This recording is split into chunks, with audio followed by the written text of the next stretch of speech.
देखिए, हमारे बिजनेस में एक रिलेशन है, रिलेशन विद अपलाइन। हम सबकी अपलाइन है या नहीं है?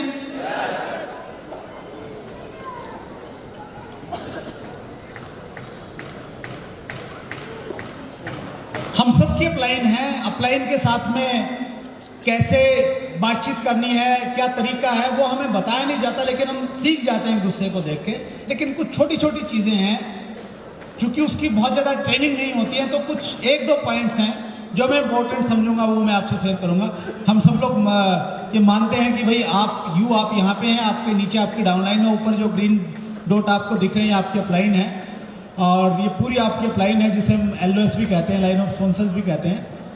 जो आपकी अपलाइन के साथ में संबंध है इस बिजनेस में, वो वैसा होना चाहिए जैसा आपका संबंध आपकी माता जी के साथ में है।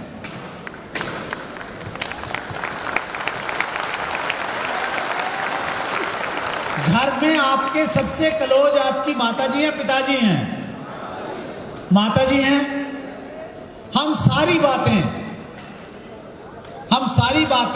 माताजी को जरूर बताते हैं। हमारे यहाँ पे घर पे तो नियम ये है, मतलब बच्चे बड़े इंटेलिजेंट होते हैं, वो सारी सलाह मशवरा जो भी करना धरना है माता से ही लेते हैं। मेरे को तो बाद में जाके मालूम चलता है, और मैं फिर डांटता हूँ, मेरे से क्यों नहीं पूछा? बोले मम्मी से पूछ लिया था। तो जिस प्रकार से माँ ममता की मूर्ति होती है, उसी प्रकार से जब आप अपलाइन हैं तो ममता की झलक आपके अंदर से दिखनी चाहिए। आप वहां पे अहंकारी मत होइए, आप वहां पे बॉस की तरह ट्रीट मत कीजिए, मैं तो अपलाइन हूं, मैं तो बहुत बड़ा व्यक्ति बन गया हूं। मां मतलब त्याग की मूर्ति, सेक्रीफाइस। तो जिस सेक्रीफाइस के लिए एक माँ अपने बच्चों के लिए तैयार होती है, खुद गीले में सोती है, बच्चे परेशान नहीं होने चाहिए, वैसी ही फीलिंग आपकी डाउनलाइन के प्रति होनी चाहिए। तब आप एक अच्छे अपलाइन हैं, तब आपके बिजनेस में ग्रोथ आएगी। आपको उनका ध्यान ही नहीं है, चिंता ही नहीं है, कोई पूछते ही नहीं है, तो बात बन जाएगी सर? नहीं बनेगी। तो अब आपने क्या करना है, आपके जो अपलाइन हैं, आपने उनको अपनी माताजी के रूप में देखना है। Right sir? तो आज से आपकी अपलाइन क्या हो गई? आपकी माताजी हो गई। मजाक मत कर लेना, समझाने के लिए बात कर रहे हैं हम लोग। Keep business relation and personal relation separate. यहां पे ये पॉइंट इसलिए है कि हमारे बिजनेस में ये होता है कि सम टाइम, कल एक अच्छा एग्जांपल हम लोगों ने यहां पे देखा, मंजीत कुमार सिंह जो नए स्टार रूबी बने, उनकी जो अपलाइन है वो रिश्ते में उनके छोटे भाई हैं। और अपने यहां तो होता ही है, छोटा तो पिटने के लिए होता है, हेलो, और इसलिए होता है कि ताकि उसके पुराने कपड़े वपड़े यूज होते रहे, किताबें यूज होती रहे। Right sir? जनरली ऐसा होता है। और जब छोटा भाई अपलाइन में आ जाए तो उसको अपलाइन मानना, गुरु की तरह मानना, उसकी डायरेक्शंस को फॉलो करना बड़ा मुश्किल का काम रहता है। लेकिन यहां पे चूंकि वो आपसे पहले इस बिजनेस में आया है, 10 दिन पहले ही आया, लेकिन उसका तजर्बा आपसे 10 दिन तो ज्यादा हुआ। यस और नो? तो सीनियरिटी की वजह से आप इस बिजनेस के जो रिलेशन है उनको महत्व दीजिए। कि काउंसलिंग की बात है तो फिर वहां पे आप बड़े भाई के रूप में मत जाइए, आप एक डाउनलाइन के रूप में जाइए और पूरा समर्पित होकर उनसे काउंसलिंग कीजिए, उनसे डायरेक्शन लीजिए। अगर आप बहुत एजुकेटेड हैं, कई सारी डिग्रियां आपके पास में हैं, और आपके अपलाइन में एक व्यक्ति है जो 10वीं पास है, तो आप वहां इस अहंकार में मत रहिए कि मेरे पास तो बड़ी बड़ी डिग्रियां हैं और उम्र इतनी है कि इससे बड़े तो मेरे बच्चे हैं। बिजनेस की एजुकेशन ये कहती है कि वो जो बच्चा, जिसे आप उम्र में बच्चा है लेकिन इस बिजनेस में वो आपके माँ के रूप में है, आप उसको उसी रूप में ट्रीट कीजिए।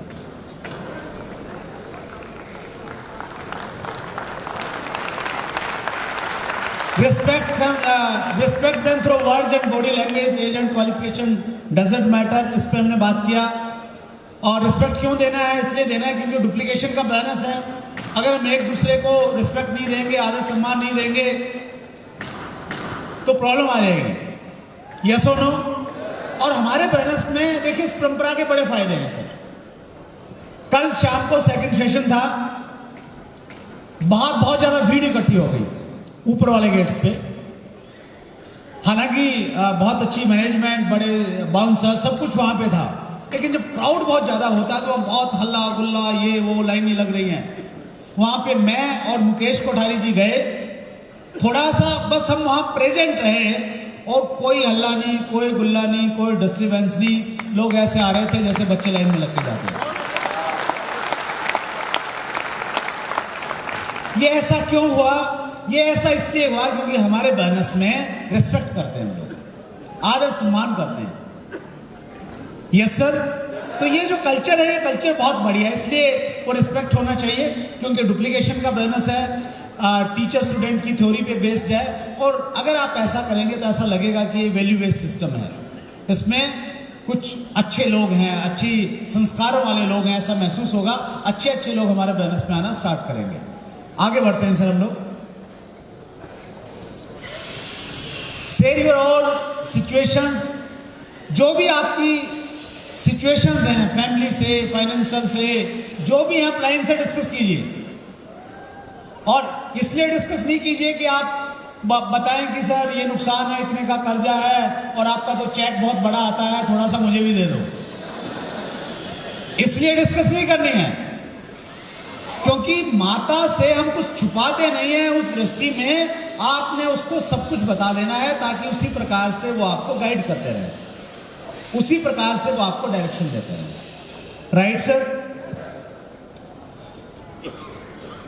Share your dreams and goal, Mahavir ji ने ये टॉपिक और क्या, draw your life structure on paper. जब भी आप लाइन से मिलें, जब भी मिलें सर, आप मिलते हैं लाइन से, एक चीज का ध्यान रखें हमेशा, सबसे पहला काम क्या हो, आपका पेपर निकले, डायरी खुले, उसमें आप अपना लाइफ स्ट्रक्चर आप ड्रॉ करें कि मेरी ये टीम है, ये लोग हैं, और मेरे सामने सर थोड़ा ये इश्यूज हैं, कैसे काम करना चाहिए। मार्क कीजिए उसमें कितने डायमंड क्लब हैं, कितने स्टार डायमंड क्लब हैं, कितने क्राउन क्लब कर रहे हैं, कितने लोग लीडरशिप पे हैं, कितने टेक, वो सारी चीजें जो बैनर्स में बहुत इंपॉर्टेंट है, वो एक एक चीज पेपर पे मार्क कीजिए। और आप चाह रहे हैं कि आपकी टीम में स्टार डायमंड क्लब बढ़े, कितने लोग चाहते हैं? सभी लोग चाहते हैं। न्यूट्रीचार्ज क्राउन क्लब में आना चाहते हैं? तो आपने क्या करना है, जब आप लाइन से मिलें, पेपर पे ड्रॉ करें, तो आप बोले कि सर ये मेरा स्ट्रक्चर है, ये ए लाइन है, ये बी लाइन है, मैं चाहता हूं न्यूट्रीचार्ज क्राउन क्लब में लोग बढ़ें, आप मुझे बताइए सर क्या करूं। Hello, yes. पेपर पे चीजें आएंगी तो उसका कोई सॉल्यूशन निकलता है। चलिए इसको भी थोड़ा हम लोग करते हैं और